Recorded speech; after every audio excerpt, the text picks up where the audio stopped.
loves! This is Bettina Carlos for Saved TV. Today, I just want to share with you ways that we can use this period of quarantine to better train our children in the way they should go. How can we be better parents through this time?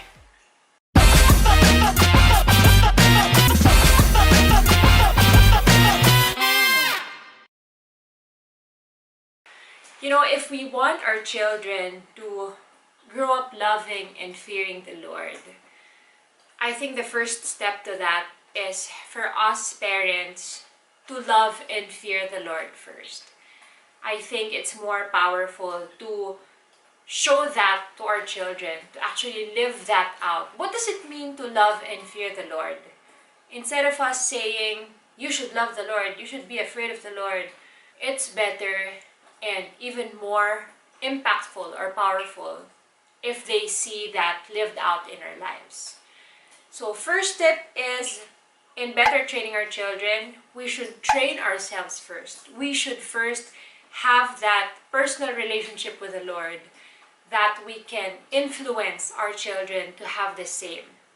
If you want them to get into the habit of reading the Bible, your children should see you reading the Bible too, or reading the Bible first.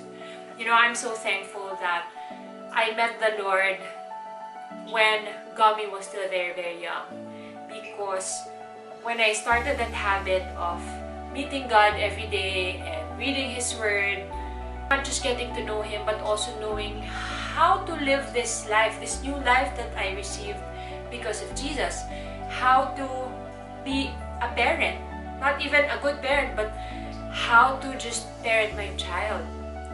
I had that relationship with the Lord very early on. And so when Gummy was growing up, in the morning, she would always wake up to the sight of her mother reading the Bible, or just being quiet, or just writing down, journaling.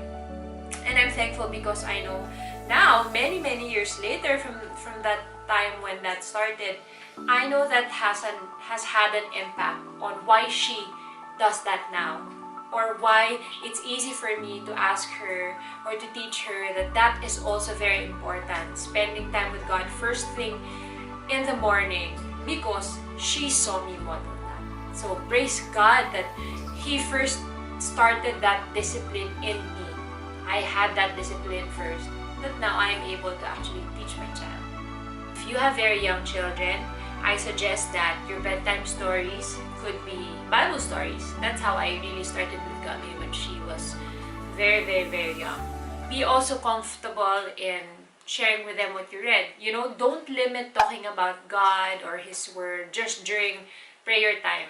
Not only at night when you're about to sleep, but the Bible actually prescribes that these things shall be in our heart, and we should diligently teach them to our children. We should talk to them about it when they rise up, when they walk, when they lay down, when they sit. So in all positions, at all times, whenever there's an opportunity, we should actually be mindful to teach our children, or to just mention the Lord to our children, so that they're used to it, so that they also gain that confidence. The habit of doing quiet time, reading the Bible in the morning, doing a devotional, praying to God, journaling, that only started when she turned 7. And that's when I suggested a structure. That's when I gave a structure to that habit. Although I did not impose, because there's really no just one way to go about spending time with God. It's different for different people, and it also evolves. So I'm not very legalistic about you have to journal, you have to pray first, read first, pray again. I try to avoid that. I also respect her preferences. Eventually, she realized that she remembers better God's Word, not when she's writing them down or through prayer, through writing down her prayers, but through actually just sitting down and spending time and thinking about it again and meditating. So I was not legalistic about how she does her quiet time. I just always gently remind her that, you know, God sees your heart. He knows if you really are spending time with Him, and you know A recent big blessing is Gummy's interest in the piano. And now we are actually using the piano to worship the Lord in a new way.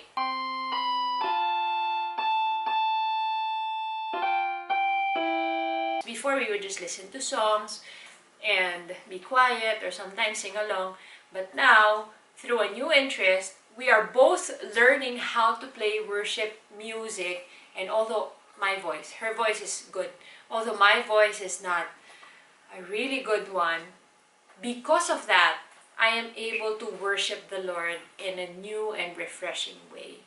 You know, there's no just one way of worshiping the Lord. Everything you do, whatever you do, do it as unto the Lord, right? I think it's also good to encourage our children, by us doing it first, to be praying not only during meal times, not only during the morning after a quiet time or at night before sleeping, but also when there are times when someone is sick or your children expresses fear, natatakot sila sa kung ano man, or you are just really praying to God for something. Involve your children in praying. Ask them to pray with you. You know, the culture of praying should be in every Christian family. Be wise and intentional with the time we spend with our kids. Yes, I know sobra-sobra na yung time nila, but I'm talking about real quality time with them. But let me tell you, your children are not going to be young for long. I'm so surprised that in the last 3 months, my child has grown so much physically, parang hindi na siya baby. So, it's like I'm counting down the days when my baby is really not a baby anymore. So please treasure this time. When I say intentional time, think of activities that your children like to do and do it with them. And as you spend time with them, think of what character traits or values you want your children to learn through those activities. Don't just do things with them, but be in it with them. Be there, be present, be sensitive, be discerning. And you know what's good about doing activities with them is it's actually a relationship builder. It actually not just builds, but also strengthens your relationship. And I cannot emphasize just how important it is to build a relationship with your children, because having that close relationship with them allows you to better teach them to naturally obey the rules that you have at home or for anything. You can't have puro rules, pero wala kayong relationship. Your child doesn't understand why there are so many rules and why the child has to obey. But if you have a relationship and you earn your child's trust, then your child knows that anything you ask of them, even when they don't understand, they know it's because you love them and you only want what is best for them.